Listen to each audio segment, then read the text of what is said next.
आप देख रहे हैं देश का विशाल नेटवर्क इंडिया टीवी लाइव, सच्चाई की सही आवाज। ધોળકા તાલુકાના વાલથેરા ગામે ઈંટોના ભઠ્ઠા આવેલા છે, જ્યાં ભઠ્ઠા સંચાલકો દ્વારા કાયદાનું ઉલ્લંઘન કરી ઈંટોનું ઉત્પાદન કરવા માટે પરપ્રાંતીય મજૂરો લાવી બાળકોનું શોષણ કરવામાં આવે છે।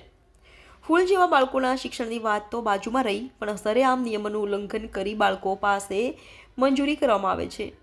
સૂત્ર દ્વારા મળતી માહિતી બાદ રિયાલિટી ચેક કરવામાં આવે તો અહીંયા સરકારની સ્ત્રી શિક્ષણ અને ફરજિયાત મફત શિક્ષણની વાતો પણ ઠગાડી નીવડી છે। ધોળકા તાલુકાના વાલથેરા ગામે બાળ મજૂરી અધિકારી અને ખાણ ખનીજ વિભાગ તેમજ પર્યાવરણ બોર્ડ પર ઘરનિંદ્રામાં હોય તેવું ભાસી રહ્યું છે। કોની રહેમ નજરથી આવા ભઠ્ઠા સંચાલકોમાં આ બાળકોને મંજૂરી કરાવી તેઓનું શોષણ કરી રહ્યા છે, એ જાહેર જનતા માટે એક પ્રશ્ન છે।